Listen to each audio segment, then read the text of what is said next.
Unit 8, Recording 4. Culture Clash. In Africa, a famous food company tried to sell its baby food by advertising it with the picture of a baby on the label. They did not know that this particular country used labels only to show a picture of the food inside.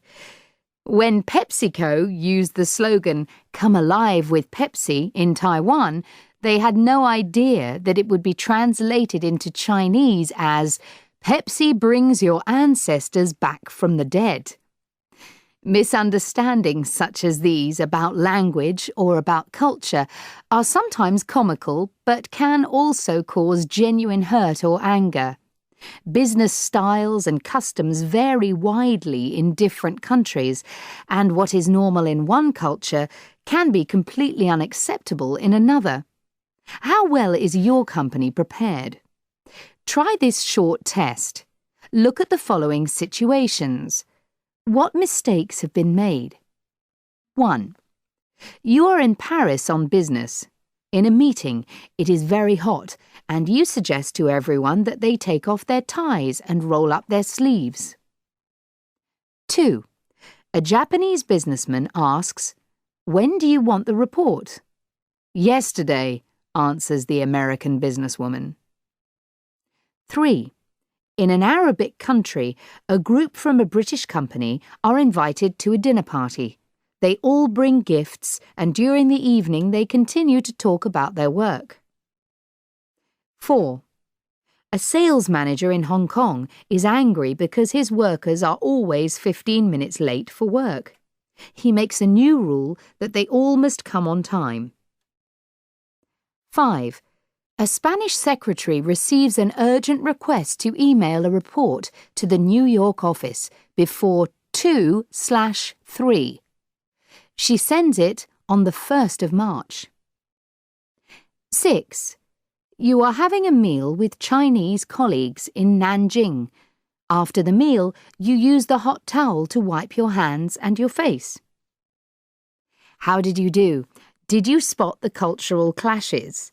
Well, in the first situation, French businessmen rarely take off their ties, even if the weather is very hot.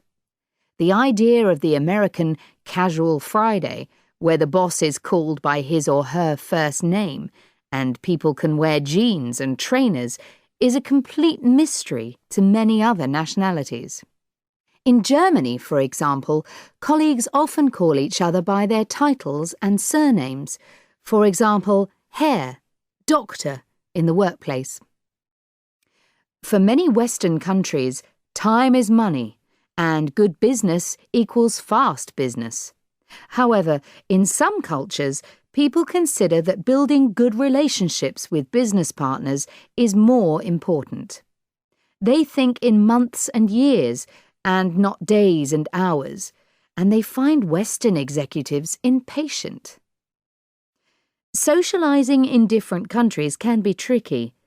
In Arabic countries, for example, people do not discuss business over meals. Giving gifts is another potential problem. In the UK, most people take presents to a dinner party, but in many countries this is not polite because it suggests that you think the host is poor. The Hong Kong story is true. The workers started coming on time, but they also stopped exactly on time instead of working into the night as they used to do, and left a great deal of work unfinished. The Spanish secretary was a month late. She didn't realize that in America the month is written before the day, whereas in Europe the day comes first.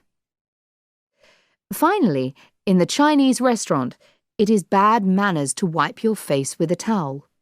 Chinese people use it only for their hands. So, how did you do? Are you culturally aware, or do you need a course in cross-cultural relationships? Whatever you do, remember that your way is not the only way, and it is important to respect other people's customs.